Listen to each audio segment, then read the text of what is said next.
What's up, y'all? I hope everybody had a fantastic weekend. It's now Monday, so let's go ahead and get down. And the first thing I want to talk about is this controversy that's going down with the TSA workers. If you guys don't know, they're not getting paid, and it's partially driven by the government shutdown affecting the Department of Homeland Security. And as of this month, over 50,000 TSA officers are classified as essential and required to work without pay during the funding lapse. Now, this revelation has hit close to home because I have a homeboy that's going through this right now. He's married with 4 children, he has big bills, and he's not being able to pay his bills, right? And so many of the officers, they're unable to afford the basic costs of coming to work, such as gas, public transit, or childcare because they have missed full paychecks. And at some airports, they have seen extreme absenteeism, including 55% at Houston Hobby and over 30% in New Orleans and Atlanta. And so this has really put families in a bind, right? Because you have so many families out there that are facing eviction, vehicle repossession, and food insecurity, with some even sleeping in their cars to save money. Now, here recently, Elon Musk has come out and said that he's willing to pay the salaries of the TSA workers, but a lot of people are saying, nah, I'm good. It's all good. I'm just gonna go find me another job. Peace out. This is crazy. And so many people are highlighting their displeasure and disdain for this administration. And it's just a sad situation going on right now. And so what is going down is Donald Trump is sending ICE agents as of today to the airports, right? And that's the last thing people want to see, especially those who've been affected by ICE and their families and things like that. And so I think that this is just going to provoke some things to go down at the airport that's going to possibly lead to somebody being deleted, and I hope not. And I don't like to think the worst, but this is the last thing people want to see in my estimation. So what I want to do right here is play you guys a few clips as it pertains to this topic, and then I'll be back. ICE is not going to be at the airport to help TSA. ICE is going to be at the airport to essentially find more people to detain. And silly me for actually thinking that they were going to be doing anything good, because when are they ever? But they are going to essentially have identification stops before you even get into the TSA line. And I was thinking that because ICE is getting paid and TSA is not, and there's a gap because TSA workers are not coming to work because they cannot afford to without getting paid, that ICE agents would then, they already cut the training to be ICE agents, thinking that they would have some type of training in order to fill in for TSA to assist with the long lines in the airport and the dysfunction going on in the airport. No, ICE is actually just going to be looking for more people to detain and have these identification stops, which to me sounds like the wait in the airport is actually going to be even longer than it was with the lack of the TSA agents, because now there will be identification checks even before getting into TSA. There is no logic in these decisions at times. But then I have to think about the logic is always about how can we get more people to detain, not the logic of how can we help Americans, and that's my fault. ICE at airports was always the plan. It was always the plan. It's clearly always been the plan. Because of course it was always the plan. Of course they were always going to want to put their goons in airports where people, cross borders. It's the next logical conclusion from the fascist takeover of this country. And of course this was always the plan because the reasoning they are using to justify this makes no logical sense. They're justifying this because they're saying that, TSA is quitting in droves because of the partial shutdown, so therefore we need to put ICE in the airports.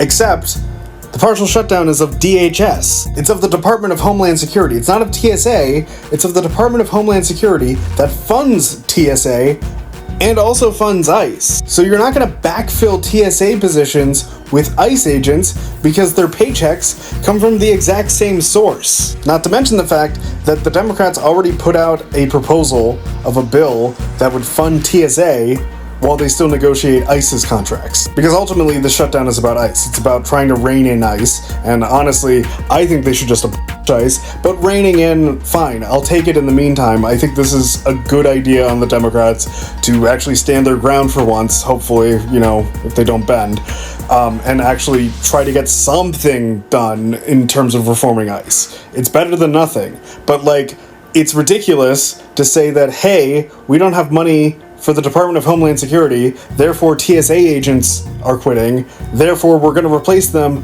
with ICE, who are also funded by the Department of Homeland Security. And the fact that nobody is like talking about how ridiculous this is, like people are talking about how horrible it is, but I haven't seen people talk about just how nakedly ridiculous it is to use an agency that is going to have the same funding problem. Like, I'm sure ICE agents are quitting in droves too. You're just not hearing about it because that would be bad for Trump's messaging. But mark my words, this was always the plan. This was always where this was going.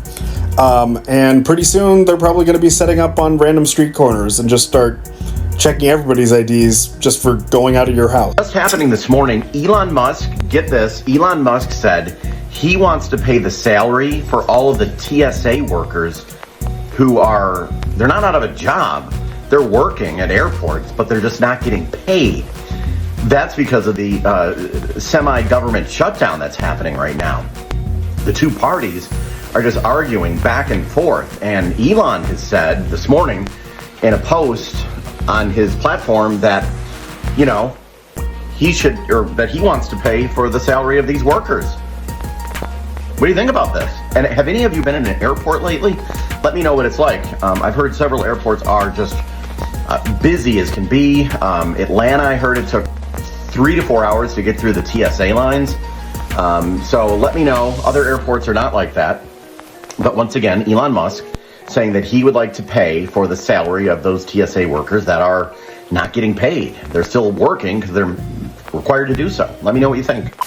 All right, so you guys just saw and heard all of that. And listen, I have to agree. I think this was the plan all along, to have ICE invade the airports and round up people and send them back to their respective countries. And like I said, I'm counting on this move to cause ultimate chaos. I really am. And ultimately, my hope is that the two sides come to some type of an agreement pretty damn fast, because a lot of people are in jeopardy of losing everything that they work so hard for, right?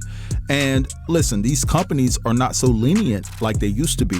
You know, when it comes to making sure that your car payment is paid on time, your house payment, you know what I'm saying? They're coming and snatching things up rather quickly than giving you the grace that they normally would give a few years back. And it's very clear to understand that both sides of the aisle are corrupt. They're both loading their pockets up, right? They have money, they're millionaires, they're getting all of the money that they can to line their future up, to make sure that their family are straight when they die and pass away.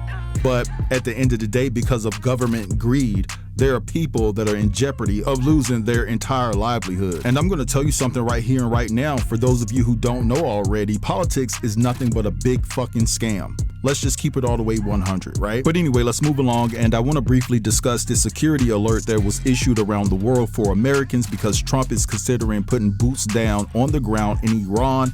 And it has a lot of Americans petrified and terrified about their overall well-being and safety. And of course, if you have family that's across the pond, they're definitely terrified for their loved ones as well. So what I'm going to do right here is turn to this quick clip right here, and I'm going to let him speak, and then I'll be back.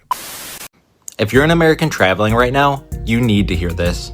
The U.S. State Department has just issued a worldwide security alert warning Americans to use extreme caution abroad, and this is not routine. They're specifically warning that groups supportive of Iran could target Americans, U.S. interests, and even locations associated with the U.S. anywhere in the world, not just the Middle East. Anywhere.